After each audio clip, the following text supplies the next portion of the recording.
This is Aleister Nacht. In nomine magni Dei nostris Satanas, introibo ad altari Domini inferi, Satanas mit uns, Sanctus Satanas.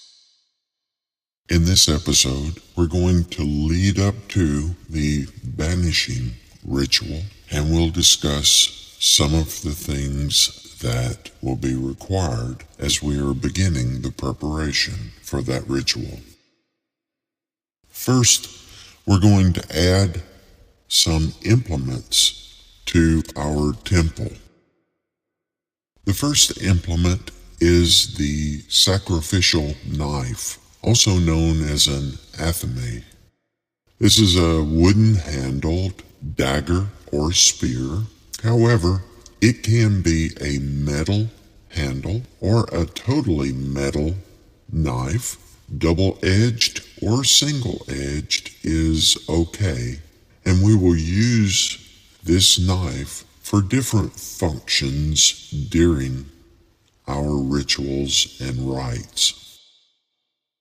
The second thing we're going to add to our temple is a chalice.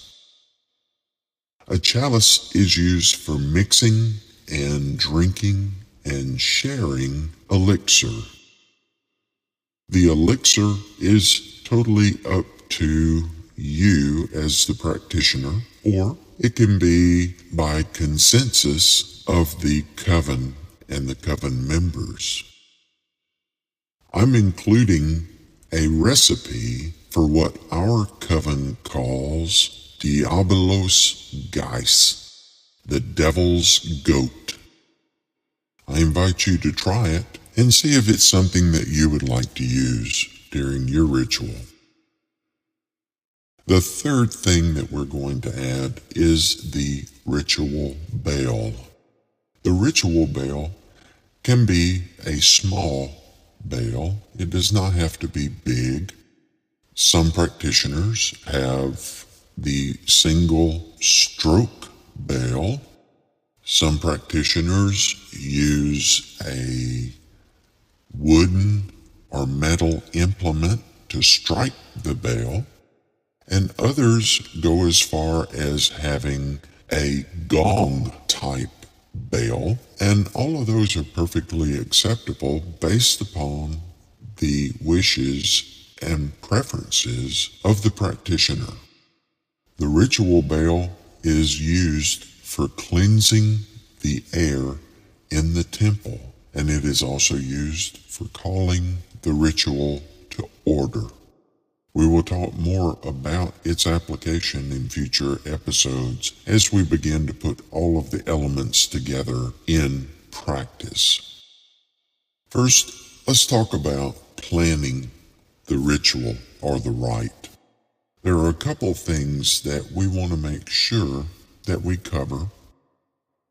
When preparing for a ritual or a rite, the coven should meet beforehand to discuss the procedures, desired outcomes, length of ritual, assign responsibilities, and determine what is in and out of scope for the ritual.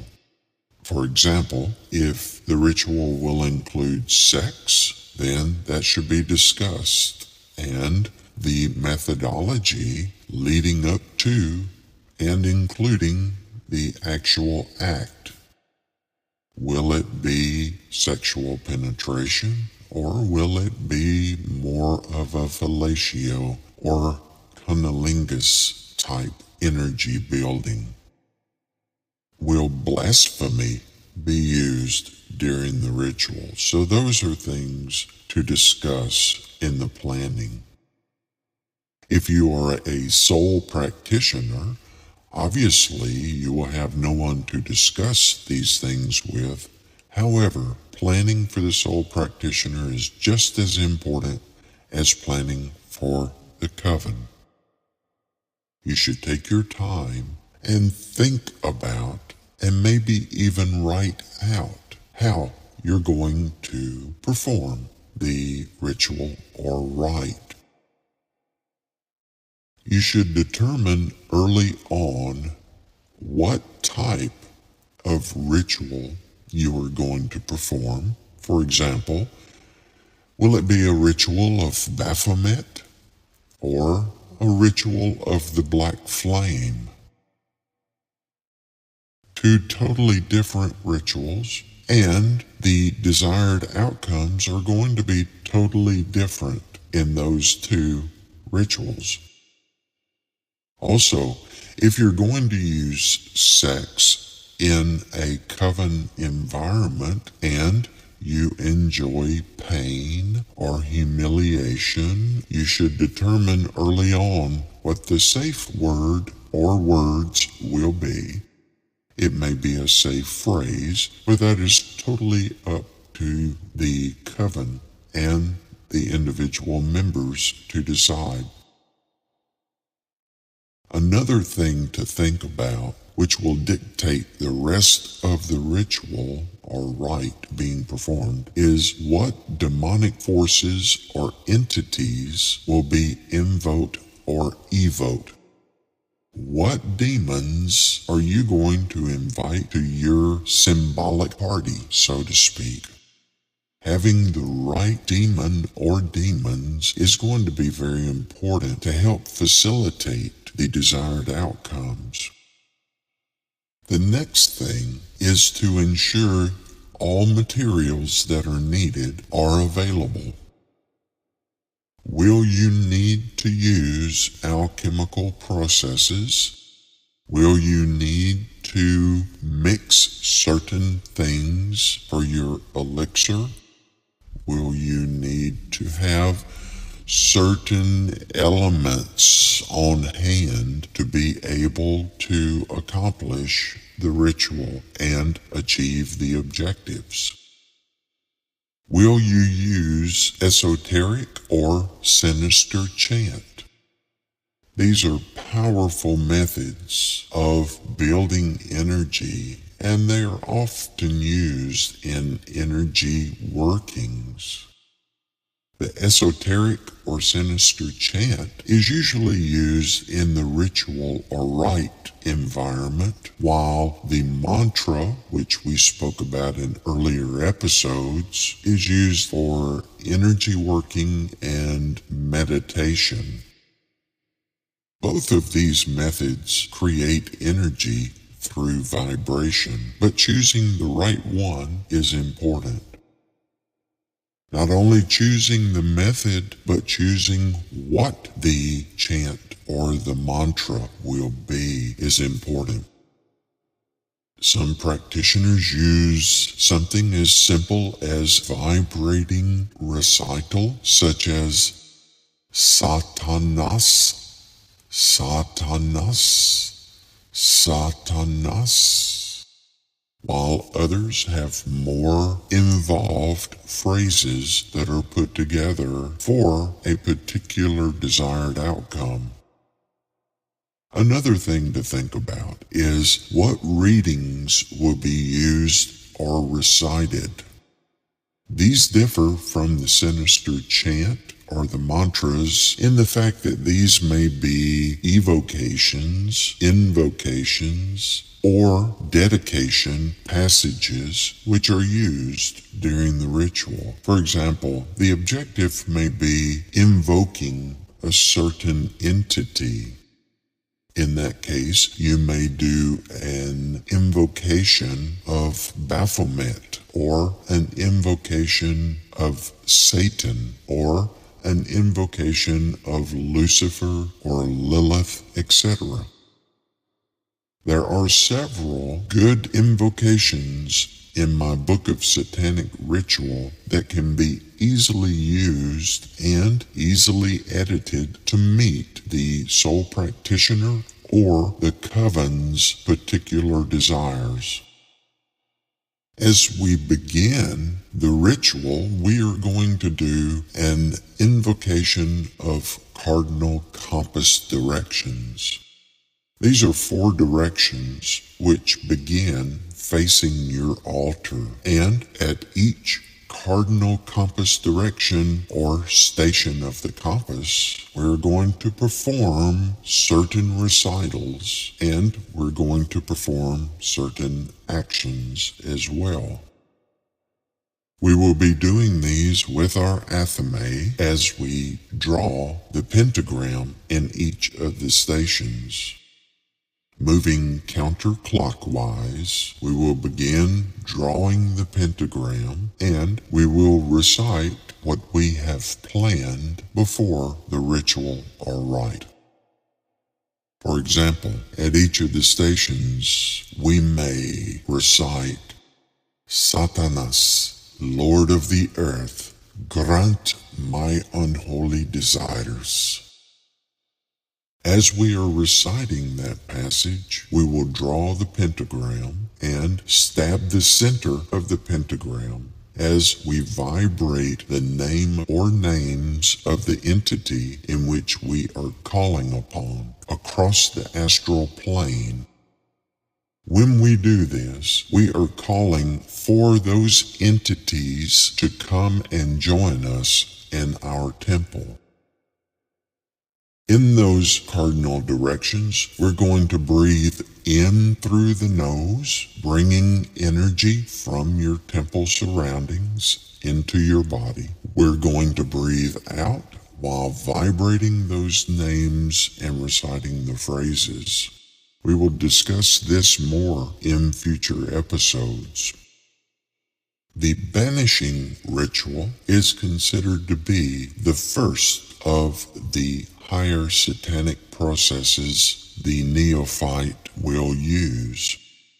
This is the first ritual that will begin to bring all of the elements that we have discussed together in a culmination of action resulting in action.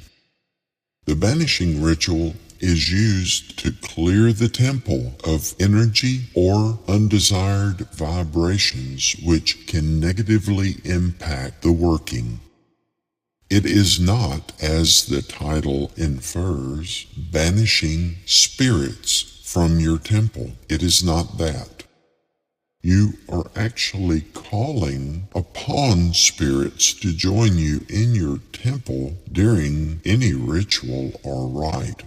The Banishing ritual returns the temple environment to a neutral vibration elemental environment. When we are performing the Banishing ritual, we will be focusing energy while preparing to open a communication channel to the astral plane, cleansing our aura.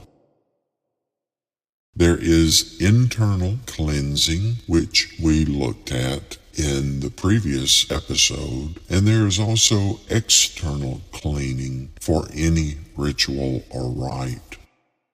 Bathing or showering is important, and keeping your most unholy temple clean is respectful for those unholy hosts of hell that you will invite into your temple. Respect for the entity is paramount.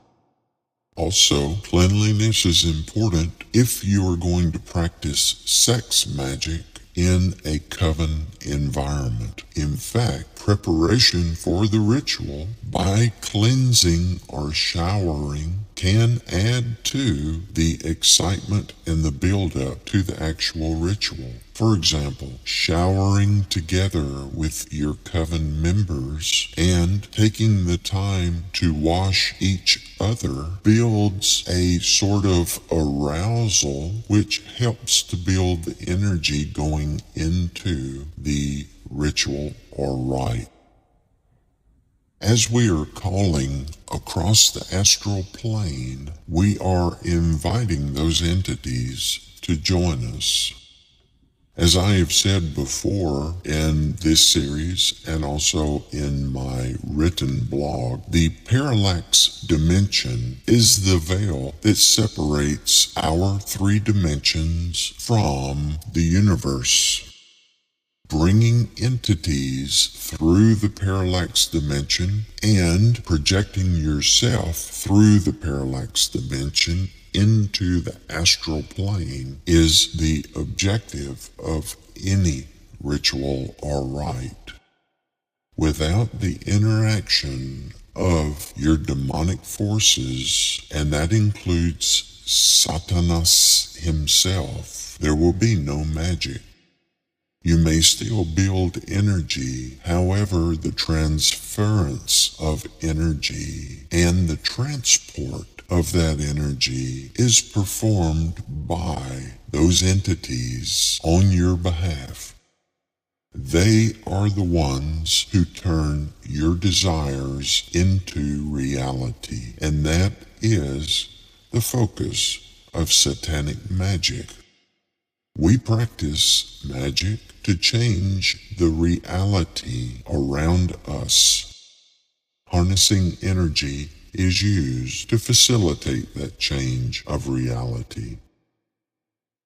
In nomine magni Dei nostri Satanas, introibo ad altare Domini inferi, Satanas met uns, Sanctus Satanas.